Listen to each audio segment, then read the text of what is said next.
Going to talk to you about some things I have learned in my journey, most from experience and some of them which I have heard. Many of them I'm still practice.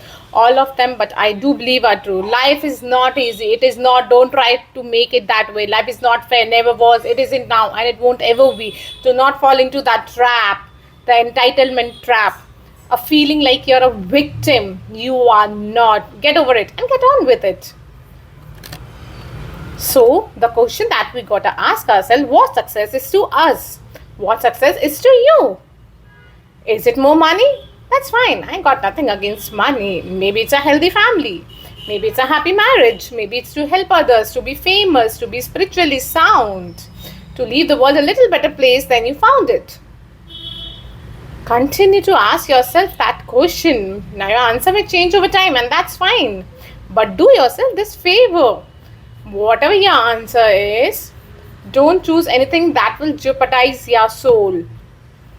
Prioritize who you are, who you want to be, and don't spend time with anything that antagonizes you, your character.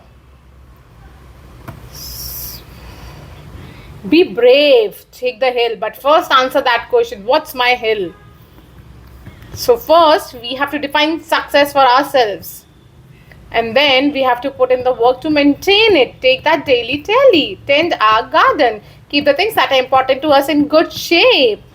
Where you're not as important as where you are. It is just in someone where we are not as it is where we are. Look, the first step that leads to our identity in life is usually not I know who I am. I know who I am. That's not the first step. The first step is usually I know who I am not. Process of elimination. Defining ourselves by what we are not is the first step that leads us to really knowing who we are. You know that group of friends that you hang out with that really bring out the best in you. You know they gossip too much or the kind of shady that really aren't gonna be there for you in a pinch. Or how about that places that we keep going to that we always seem to have the worst hangover flow? That computer screen, right? That computer screen that giving us an excuse not to get out of that, engage with the world and get some real human interaction. How about that food that we keep eating, the stuff that tastes so good going down? We feel lethargic and we keep putting on weight with it. Well, those people, those places, those things, stop giving them your time and energy. Just don't go there. I mean, put them down.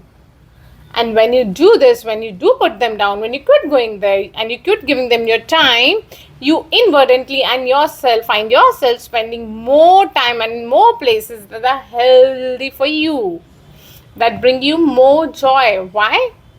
Because you just eliminated the who's, the where's, the what's, and the wins that were keeping you from your identity.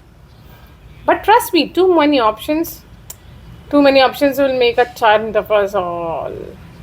Alright, so get rid of the excuse, the wasted time, decrease your options. If you do this, you will have accidentally, almost innocently put in front of you what is important to you. By process of elimination. Knowing who we are is hard. It's hard. So give yourself a break. Eliminate who you are not first. And you're going to find yourself where you need to be. Instead of creating outcomes that takes from us, let's create more outcomes that pay us back. Fill us up. Keep your fire lit. Turn you on for the most amount of time in your future. We try our best. We don't always do our best. Our architecture is a work best well. And since we are the architects of our own lives, let's study the habits, the practices, the routines that we have that lead to and feed our success. Our joy, our honest pain, our laughter, our earned tears.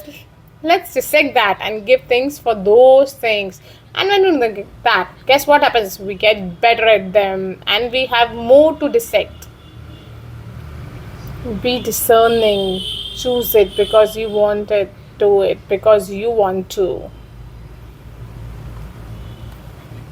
You're gonna make mistakes. You gotta own them. And then you gotta make amends, and then you gotta move on.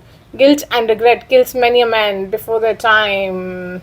So turn the page, get off the ride. You are the author of the book of your life. Thank you.